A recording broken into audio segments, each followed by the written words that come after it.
Ibrahim Traoré, président intérimaire du Burkina Faso, était en route pour une mission dans la région rurale de Moun. Dans un convoi discret, il lisait des documents relatifs aux projets sociaux qu'il s'apprêtait à lancer. À ses côtés, Youssouf Diallo, son garde du corps principal, veillait, comme toujours, avec une attention aiguisée. Alors qu'ils approchaient de leur destination, Youssouf reçut un message troublant. 5 millions de dollars lui étaient proposés pour révéler la position exacte du président. Bien que tenté un instant, il effaça immédiatement le message. Son devoir, sa loyauté et ses valeurs l'emportèrent sur la promesse de richesse. Le soir, une autre menace émergea. Des ravisseurs avaient capturé sa sœur et lui donnaient 24 heures pour coopérer. Ce dilemme déchirant plongea Youssouf dans un conflit moral intense. Au petit matin, il décida d'informer discrètement le colonel Ewe Draogo, un officier de confiance, pour élaborer un plan qui permettrait de sauver Traoré tout en protégeant sa sœur. Une embuscade fut préparée. Des mercenaires, venus exécuter leur mission, tombèrent dans le piège tendu par les forces spéciales burkinabées. L'affrontement fut violent mais bref. 4 assaillants furent capturés, et l'un d'eux avoua qu'il ne s'agissait pas d'une simple tentative d'assassinat, mais d'une manœuvre pour déstabiliser le régime. Blessé pendant l'opération, Youssouf fut transporté à l'hôpital, où il retrouva Traoré à son chevet. Le président, qui avait tout deviné, refusa sa démission et souligna l'importance de ses choix courageux. Grâce à la ruse et à la détermination de Youssouf, sa sœur fut libérée, et le complot international contre le Burkina Faso fut mis au jour. Les révélations sur cette tentative de déstabilisation furent présentées à une conférence de presse internationale. Traoré démontra l'existence d'un réseau cherchant à maintenir l'Afrique sous influence extérieure. Youssouf, qui avait résisté à la corruption et au chantage, devint un symbole de loyauté et d'intégrité. Son histoire, amplifiée par les réseaux sociaux, inspira une nouvelle génération, déterminée à construire un continent souverain et moralement fort. Aujourd'hui encore, le nom de Youssouf est associé à l'honneur et à la dignité. Sa contribution dépasse les frontières du Burkina Faso et continue de rappeler qu'un seul acte courageux peut changer le cours de l'histoire. 3 années après ces événements, l'héritage de Youssouf Diallo demeurait intact. À Ouagadougou, un centre portant le nom de sa sœur avait vu le jour, dédié au soutien des victimes d'enlèvement et d'exploitation. Dans son bureau, Youssouf conservait précieusement une lettre d'un enfant malien, un dessin simple montrant un soldat protégeant une famille. Ce petit geste symbolisait pour lui l'impact de son combat personnel et le devoir de transmettre cette résilience. L'académie qu'il avait fondée formait désormais des recrues venues de tout le continent, non seulement à des techniques de protection, mais aussi aux principes d'éthique et de courage. Sous sa direction, ces jeunes apprenaient que la sécurité ne se limitait pas à une défense physique, mais qu'elle reposait avant tout sur des choix moraux et des valeurs inébranlables. Pour Youssouf, cette mission d'éducation était essentielle pour préparer une nouvelle génération à surmonter les pressions extérieures et à défendre l'intégrité de leur nation. Au niveau international, la conférence tenue par Ibrahim Traoré avait eu un impact retentissant. Elle avait réveillé une prise de conscience collective parmi de nombreux pays africains, leur montrant qu'il était possible de défier les ingérences extérieures. Plusieurs États s'étaient inspirés de l'exemple burkinabé pour adopter des mesures visant à protéger leurs ressources et renforcer leur souveraineté. Pour Youssouf, ces avancées n'étaient que le début. Malgré les honneurs et la reconnaissance, il restait fidèle à sa discrétion légendaire. À chaque rencontre fortuite avec un jeune soldat ou un citoyen en difficulté, il répétait inlassablement son credo. Le courage ne réside pas dans l'absence de peur, mais dans la force de faire ce qui est juste, malgré les conséquences. Et par ces mots simples, il continuait d'allumer des étincelles dans les esprits et les cœurs de ceux qui croisèrent son chemin. Alors que les années passaient, l'impact de Youssouf Diallo et d'Ibrahim Traoré ne cessait de s'amplifier. Les institutions mises en place sous leur direction avaient transformé le Burkina Faso en un exemple pour la région. Des centres de formation agricole modernisés, des programmes de microcrédit et une réforme en profondeur de l'éducation civique contribuaient à renforcer une jeunesse burkinabé désormais résolument tournée vers l'avenir.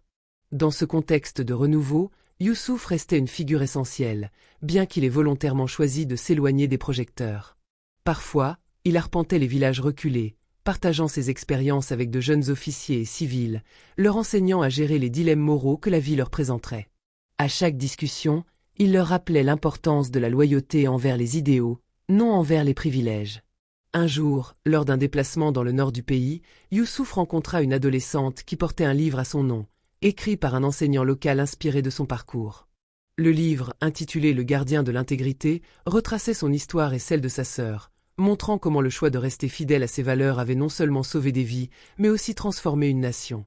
Émue, l'adolescente lui confia que ce récit lui donnait la force de refuser les petits actes de corruption quotidienne qui gangrenaient parfois les villages. Cette rencontre marqua profondément Youssouf. Il comprit que son véritable héritage ne résidait pas uniquement dans les actes passés, mais dans la manière dont ces actes continuaient à inspirer les générations futures. Les étudiants, les jeunes soldats, les simples citoyens, tous portaient désormais en eux une étincelle d'intégrité qui, bien que discrète, continuait de se répandre à travers le pays. Ibrahim Traoré, quant à lui, poursuivait son œuvre de transformation. Sous sa présidence, le Burkina Faso devenait un symbole de résistance africaine, un pays où les ressources naturelles étaient gérées avec transparence, où les élites corrompues avaient été écartées, et où le peuple avait retrouvé confiance en son avenir. Traoré insistait toujours sur le fait que le véritable pouvoir venait du peuple, de sa résilience et de son unité. Et bien que ni lui ni Youssouf ne cherchaient les louanges, leurs actions étaient racontées dans les salles de classe, les rassemblements de villages et même les sommets internationaux. Ils étaient devenus des figures de proue d'un continent en pleine renaissance, prouvant que l'intégrité et le courage pouvaient ouvrir la voie à une indépendance réelle et durable. Au fil du temps, le Burkina Faso continua de se renforcer sur la scène régionale et internationale, bénéficiant de politiques nationales rigoureuses et d'une gouvernance exemplaire. Inspiré par le leadership de Traoré et le courage de figures comme Youssouf, le pays entama une série d'initiatives visant à renforcer sa souveraineté et son unité nationale. De nouveaux partenariats se formèrent avec d'autres nations africaines partageant les mêmes idéaux. Ces alliances ne reposaient pas sur des accords de dépendance, mais sur des objectifs communs. Gestion équitable des ressources, protection des industries locales et collaboration dans la lutte contre les menaces transfrontalières. Pendant ce temps, Youssouf poursuivait discrètement sa mission. Bien que son rôle officiel ait évolué, il restait un mentor respecté. Des jeunes officiers formés à son académie racontaient souvent leurs échanges avec lui, mettant en lumière ses leçons d'humilité, d'éthique et de service. Ces valeurs, transmises à une nouvelle génération, avaient une portée bien au-delà du Burkina Faso. Bientôt, d'autres pays africains sollicitèrent son expertise pour établir leur propre programme de formation axé sur l'intégrité et le leadership moral. Sur le plan personnel, Youssouf maintenait un lien profond avec sa sœur. Elle continuait de diriger le centre qu'ils avaient créé ensemble, accueillant régulièrement des délégations de toute l'Afrique venues apprendre de leur expérience. Lors des visites de Youssouf, ils passaient de longues heures à discuter des défis actuels et des projets futurs. Leur complicité, forgée dans les épreuves, restait une source de force mutuelle. Parallèlement, Ibrahim Traoré devenait une voix clé du panafricanisme. Sa volonté de révéler les ingérences extérieures et de promouvoir une politique étrangère africaine plus affirmée lui valut un respect croissant sur le continent. Il participa à des sommets où il proposa des mécanismes de coopération régionale pour protéger les ressources naturelles, établir des cadres éthiques de gouvernance et encourager des initiatives éducatives qui mettaient en avant les valeurs africaines. Ces avancées ne furent pas exemptes de défis. Les tensions internes, les pressions économiques et les tentatives de déstabilisation extérieure persistaient. Mais le Burkina Faso, grâce à une vision claire et à des figures inspirantes, démontrait qu'un chemin existait. Un chemin où la solidarité et l'intégrité pouvaient triompher de la corruption et de l'ingérence. Et dans ce contexte, Youssouf et Traoré continuaient, chacun à leur manière, de montrer qu'un autre avenir était possible. Le Burkina Faso devint peu à peu un modèle régional. Les réformes institutionnelles menées sous l'impulsion de Traoré, alliées aux initiatives éducatives et éthiques promues par Youssouf, commencèrent à transformer la perception du pays à l'échelle internationale. Les entreprises locales, soutenues par une politique d'investissement ciblée, prospéraient. La jeunesse, autrefois désenchantée, reprenait espoir en voyant que les principes de dignité et de responsabilité pouvaient vraiment porter leurs fruits. Youssouf, toujours fidèle à son style réservé, multipliait les visites auprès des nouvelles recrues de l'académie. Il partageait non seulement son expertise, mais aussi ses leçons de vie, rappelant que la loyauté et l'intégrité ne devaient pas se limiter au discours. Il insistait sur l'importance des petits choix quotidiens qui, accumulés, renforçaient une culture d'éthique dans les institutions. De son côté, Ibrahim Traoré participait activement à des forums panafricains. Il travaillait avec d'autres dirigeants partageant sa vision pour établir des partenariats continentaux basés sur des principes de souveraineté économique et de transparence. Sous sa présidence, le Burkina Faso accueillit une série de conférences qui attirèrent des experts et intellectuels de tout le continent. Ces rencontres furent l'occasion de partager des pratiques innovantes et de renforcer l'identité africaine face aux défis mondiaux. Sur le terrain, les efforts conjoints des forces spéciales et des services de renseignement burkinabés continuèrent de désamorcer les tentatives de déstabilisation. Chaque opération réussie renforçait la confiance de la population, tout en montrant au monde que les anciennes dynamiques de dépendance et d'ingérence pouvaient être surmontées. Loin d'être un isolat, le Burkina Faso s'était imposé comme un symbole d'émancipation et de résilience collective. Pour Youssouf et Traoré, cette transformation était la plus grande des victoires. Plus que les discours, plus que les distinctions, ils voyaient dans le visage confiant des jeunes burkinabés le reflet d'un avenir qu'ils avaient contribué à bâtir. Un avenir où l'Afrique pourrait marcher avec assurance sur la scène mondiale, portée par des leaders et des citoyens guidés par des valeurs inébranlables. Quelques années plus tard, le Burkina Faso avait non seulement renforcé sa position régionale, mais il jouissait également d'un respect international croissant. Des pays voisins adoptèrent certaines de ces réformes institutionnelles, inspirées par l'exemple burkinabé de transparence, de gestion équitable des ressources naturelles et de programmes sociaux inclusifs.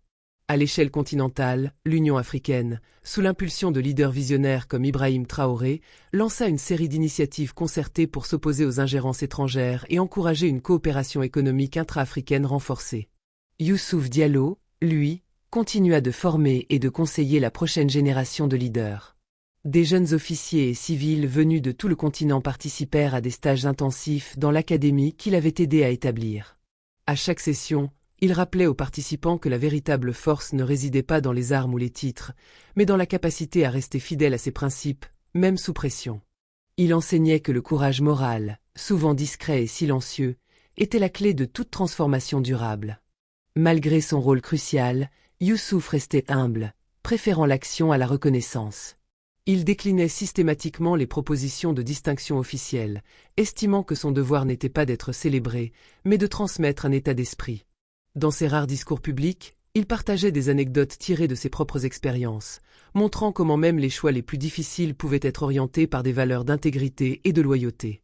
Entre-temps, Ibrahim Traoré s'affirmait comme un porte-parole des aspirations africaines sur la scène mondiale. Il participa à plusieurs sommets internationaux, où il défendit une vision de développement basée sur la coopération équitable et le respect mutuel. Ses discours, empreints de pragmatisme mais aussi d'une foi inébranlable dans le potentiel africain, furent largement salués. Plus encore, il traduisit ses paroles en action, en investissant massivement dans l'éducation, la santé et les infrastructures pour garantir que les générations futures aient les moyens de prospérer. L'héritage combiné de Youssouf et de Traoré dépassait les frontières du Burkina Faso. Leur collaboration, basée sur la confiance et une éthique partagée, offrait un exemple vivant de ce que pouvait accomplir une vision partagée et des valeurs communes.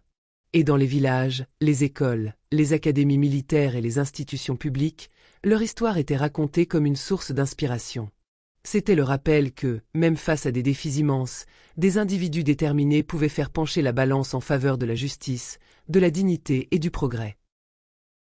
Cette montée en puissance du Burkina Faso s'accompagna d'un changement profond dans la conscience collective des citoyens.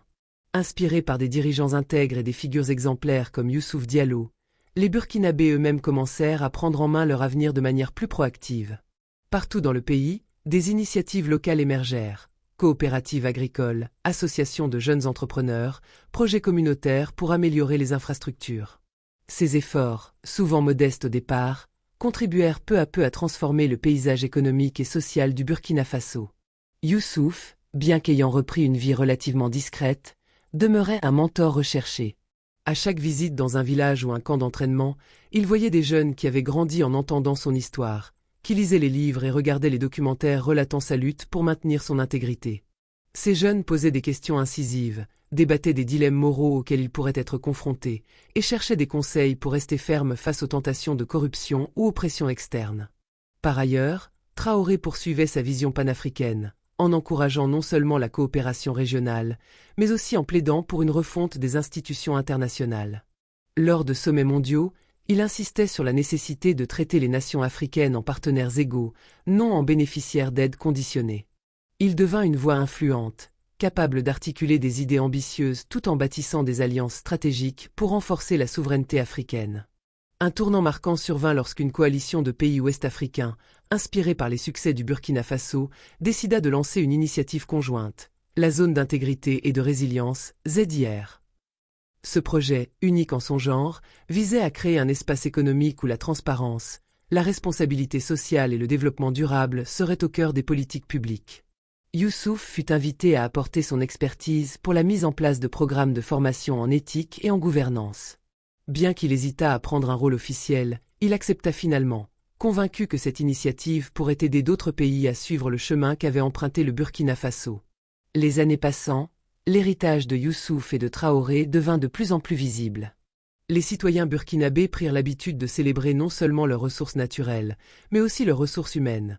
Une jeunesse formée, déterminée et consciente de son rôle dans la construction d'une Afrique forte et indépendante. Et au-delà des frontières nationales, leur histoire servit de rappel puissant que le véritable pouvoir réside dans la capacité à faire des choix justes, à rester fidèle à ses valeurs, et à construire patiemment un avenir où l'intégrité est la norme, et non l'exception. Avec la montée en puissance de la zone d'intégrité et de résilience, ZIR, les pays participants commencèrent à mettre en place des réformes législatives communes visant à renforcer la transparence dans la gestion des ressources naturelles, à protéger les lanceurs d'alerte et à encourager les entreprises locales respectueuses des normes éthiques. L'impact fut significatif. Des projets miniers autrefois soumis à des pratiques opaques durent désormais respecter des audits publics, des fonds spéciaux furent créés pour financer l'éducation et la santé, et les citoyens se sentirent plus impliqués dans les décisions économiques de leur pays. Youssouf, en tant que consultant en éthique et gouvernance, continua de jouer un rôle clé. Ses interventions dans les différents pays membres de la ZIR contribuèrent à former une nouvelle génération de fonctionnaires, d'entrepreneurs et de militaires partageant une vision commune. Celle d'un continent africain où les richesses profiteraient enfin à ses habitants plutôt qu'à des intérêts extérieurs. Bien qu'il refusât systématiquement les postes honorifiques, il reçut une reconnaissance discrète mais sincère de la part des communautés locales et des jeunes leaders qu'il guidait. Dans ce contexte de renouveau, Ibrahim Traoré, souvent qualifié de « bâtisseur d'unité africaine », intensifia ses efforts diplomatiques. Il y œuvra pour la création d'un fonds de stabilisation destiné à aider les pays vulnérables à faire face aux crises économiques ou climatiques. Lors de conférences internationales, il plaidait pour une révision des termes de commerce entre l'Afrique et le reste du monde, afin que les échanges soient équitables et que les nations africaines puissent enfin se développer sur un pied d'égalité. Au fil des années, ces initiatives transformèrent profondément la région. Le Burkina Faso, qui autrefois luttait pour surmonter des défis structurels, devint un pôle de stabilité et d'innovation.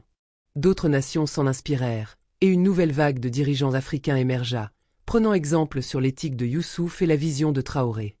Les sommets africains, auparavant marqués par des divisions internes, commencèrent à résonner d'une unité nouvelle, forgée par une génération convaincue que l'intégrité et la coopération étaient les piliers d'une renaissance durable. Au crépuscule de leur vie publique, Youssouf et Traoré constatèrent avec humilité que leur combat avait dépassé leurs espérances initiales. Ils avaient semé des graines d'intégrité et d'espoir qui continuaient de fleurir, portés par des milliers de jeunes Africains décidés à écrire une histoire différente, où l'Afrique ne serait plus spectatrice, mais actrice de son propre destin. Alors que les années passèrent, la transformation amorcée au Burkina Faso et dans la zone d'intégrité et de résilience, ZIR, se propagea au-delà de la région ouest-africaine. Des leaders émergents en Afrique centrale et orientale se mirent à étudier les réformes initiées par Traoré et les méthodes de formation développées par Youssouf. Les approches panafricaines basées sur la transparence et la souveraineté trouvèrent un écho grandissant dans des pays désireux de mettre fin à des décennies d'ingérence étrangère et de gouvernance opaque. Des universités africaines, autrefois tournées vers des modèles éducatifs importés, intégrèrent dans leurs programmes des cours sur l'éthique en politique, l'indépendance économique et la gestion responsable des ressources. Des chercheurs burkinabés, formés à l'école de pensée de Youssouf et Traoré, publièrent des travaux influents sur la manière dont des pays en développement pouvaient réorienter leur trajectoire économique en s'appuyant sur des principes d'intégrité et de justice sociale. Youssouf, désormais considéré comme un sage par de nombreux jeunes cadres africains, continuait d'œuvrer en coulisses. Il supervisait discrètement des initiatives locales, s'assurant que les promesses de réforme restaient fidèles à leurs idéaux d'origine. Malgré les distinctions et invitations internationales, il préférait rester sur le terrain, soutenant les communautés locales et aidant les nouvelles générations à naviguer les défis complexes de la politique et des affaires. Quant à Traoré, sa stature grandit au point qu'il devint une figure incontournable des sommets internationaux. Il participa à des conférences mondiales où il dénonça les accords déséquilibrés et proposa des solutions concrètes pour une coopération équitable. Grâce à son charisme et à ses actions concrètes, il parvint à faire avancer des discussions cruciales sur la dette des pays en développement, le partage des profits issus des ressources naturelles et la réduction des dépendances structurelles. Peu à peu, les institutions inspirées par la ZIR se consolidèrent. Des tribunaux régionaux anticorruption furent mis en place. Des fonds souverains, gérés de manière transparente, permirent de financer des infrastructures de qualité, notamment des hôpitaux, des écoles et des réseaux de transport qui profitèrent directement aux populations. Cette dynamique positive créa un effet domino, incitant d'autres nations à rejoindre ce mouvement de réforme. Au fil du temps, il devint évident que le Burkina Faso avait amorcé non seulement une transformation nationale, mais une véritable vague de changements à l'échelle continentale. La vision d'une Afrique capable de se relever, de s'unir et de prospérer grâce à ses propres forces ne semblait plus utopique, mais atteignable. Et au centre de cette renaissance, Youssouf et Traoré restaient des figures inspirantes, non parce qu'ils cherchaient la gloire, mais parce qu'ils avaient montré que des choix justes, guidés par des valeurs solides, pouvaient réellement faire basculer le cours de l'histoire. Le mouvement initié par Ibrahim Traoré et Youssouf Diallo gagna en élan. Le Burkina Faso, jadis connu pour ses luttes internes et ses défis économiques, était désormais cité en exemple dans les institutions panafricaines. Les dirigeants africains, inspirés par ce modèle, se réunissaient régulièrement pour discuter de nouvelles stratégies continentales. Des plans ambitieux furent mis en place, allant de la création d'un marché intra-africain intégré à l'établissement d'un réseau continental de recherche sur les énergies renouvelables. La jeunesse africaine joua un rôle clé dans ce renouveau. Dans des écoles et universités à travers tout le continent, des cours abordaient désormais les principes de gouvernance éthique et de souveraineté économique. Des enseignants utilisaient l'histoire de Youssouf comme une étude de cas, montrant que même dans des situations complexes, il était possible de faire des choix guidés par des valeurs fortes. Les étudiants étaient encouragés à s'engager dans la vie publique et à promouvoir des réformes chez eux, multipliant ainsi l'impact du message initial. Youssouf, bien qu'avançant en âge, continua de jouer un rôle actif. Il n'était plus un simple consultant, mais une figure morale, respectée et écoutée dans les cercles militaires, politiques et universitaires. Ses conseils étaient sollicités pour résoudre des crises diplomatiques et pour former des commissions anticorruption dans d'autres pays. Sa réputation d'intégrité absolue inspirait confiance et respect, au point que sa simple présence dans des négociations internationales suffisait souvent à désamorcer les tensions. Traoré, quant à lui, se consacrait toujours à son rêve d'unité africaine. Avec d'autres chefs d'État progressistes, il lança un fonds africain pour l'innovation, visant à soutenir les entrepreneurs et les chercheurs du continent. Il s'agissait de montrer que l'Afrique pouvait non seulement défendre ses ressources, mais aussi devenir un leader mondial en matière de technologie propre, de finances durables et de solutions climatiques. Le Burkina Faso accueillit de plus en plus de conférences et de forums internationaux. La capitale, Ouagadougou, devint un lieu emblématique de dialogue et de coopération, accueillant non seulement des délégations africaines, mais aussi des observateurs et des partenaires de régions comme l'Asie et l'Amérique latine, curieux de comprendre ce modèle burkinabé. À mesure que les décennies passaient, l'histoire de Youssouf et Traoré devint une légende vivante. Leurs contributions dépassèrent leur propre carrière et leurs actions inspirèrent une génération entière de leaders africains. Les mémoires de leur courage, de leurs décisions difficiles et de leur engagement inébranlable furent gravés dans les livres d'histoire, enseignés dans les écoles et chantés dans les places publiques. Ils avaient montré que l'intégrité et la vision ne sont pas seulement des idéaux à atteindre, mais des forces réelles qui peuvent changer le destin d'un continent.